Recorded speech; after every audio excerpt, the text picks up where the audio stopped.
খবরদার, রহমানের বান্দারা অন্যের রক্তে নিজের হাত রাঙায় না। Keep in your mind Malakar ভাইয়া, অন্যের রক্তে নিজের হাত রাঙায় না। কিয়ামতের দিন আল্লাহ তাআলা সর্বপ্রথম বিচার করবেন এই রক্তের বিচার। যতগুলো রক্তের বিচার দুনিয়াতে হয় না, সেদিন লক্ষ কোটি মানুষের সামনে সেই রক্তের বিচার করবে কে? ولا يقتلون النفس التي حرم الله إلا بالحق। রহমানের বান্দারা অন্যায় ভাবে কাউরে মারে না, রহমানের বান্দারা হত্যা করে না, রহমানের বান্দারা কখনো খুনি হয় না, ঠিক না? ولا يقتلون النفس التي حرم الله إلا بالحق। খবরদার, রহমানের বান্দারা অন্যের রক্তে নিজের হাত রাঙায় না।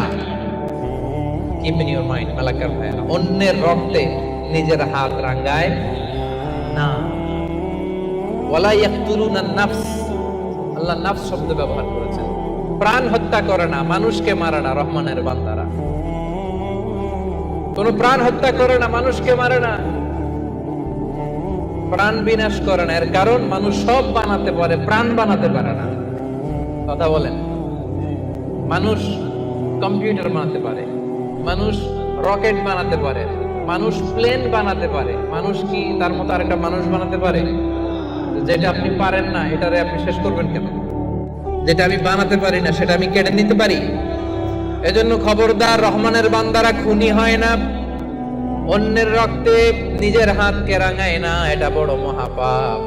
রব্বুল আলামিন কালামুল্লাহ মাজিদে ইরশাদ করেন, মান ক্বাতালা নাফসান বিগাইরি নাফসিন আও ফাসাদিন ফিল আরদি ফাকান্নামা ক্বাতালান নাসা জামিআ ওয়া মান আহইয়াহা ফাকান্নামা আহইয়ান নাসা জামিআ। যে ব্যক্তি একজন মানুষকে হত্যা করলো সেজন্য গোটা বিশ্বের সবাইকে হত্যা করলো, আর যে ব্যক্তি একজন মানুষের প্রাণ বাঁচিয়ে দিল সেজন্য গোটা বিশ্বের সব মানুষের প্রাণ বাঁচালো। পড়েন সুবহানাল্লাহ। কি সুন্দর ইসলাম! দেখেন, আমাদের জান, আমাদের সত্তা, আমাদের নিরাপত্তার কথা ইসলাম কতটা ভেবেছে। এটা মহাপাপ। খবরদার, অন্যের প্রাণ নাশ করা যাবে না, অন্যকে মারা যাবে না। তাইলে হুজুর, অন্যরে মারা যাবে না, আমি তো আমারে মারতে পারবো, আমি আত্মহত্যা করে ফেলি নাকি? হ্যাঁ, আপনি আপনার নিজেকেও শেষ করতে পারবেন না, কারণ রূহ আপনি বানাতে পারেন না, তাই রূহ কেড়ে নিতে পারেন না। মান ক্বাতালা নাফসাহু বিশাইইন উযযিবা বিহি ইয়াউমাল কিয়ামা। অন্যকে হত্যা যেমনি পাপ, নিজ হত্যা মানে আত্মহত্যাও মহাপাপ। যে ব্যক্তি যে জিনিস দিয়ে নিজেকে হত্যা করবে, কিয়ামতের দিন ওইটা দিয়েই তার শাস্তি হবে। বিষ খেয়ে যে মারা যাবে, কিয়ামতের ময়দানে কঠিন বিষ শুধু সে খেতেই থাকে। স্ট্যাবিং করে ছুরি ঢুকিয়ে যে মারা যাবে, ছুরি ঢুকাতেই থাকে। গলায় ফাঁস লাগিয়ে যে মেয়েটা মারা গেল, ওর শাস্তি জাহান্নামে শুধু ফাঁস লাগাতেই থাকবে, লাগাতেই থাকবে। কিয়ামতের দিন আল্লাহ তাআলা সর্বপ্রথম বিচার করবেন এই রক্তের বিচার। সর্বপ্রথম বিচার হবে কাবিলের। আউয়ালু মান সান্নাল কাতলা ফিল আরদ। যে কাবিল, আদম আলাইহিস সালামের যে সন্তান কাবিল, এই পৃথিবীতে হত্যার প্রচলন চালু করেছিল। এই পৃথিবীর প্রথম হত্যাকারী খুনিকে বলেন তো? কারে মারছিল? এজন্য পৃথিবীতে যত হত্যাকাণ্ড, ওই হত্যার একটা পার্সেন্টেজ গুনাহ ওর আমলনামায় আছে না নাই?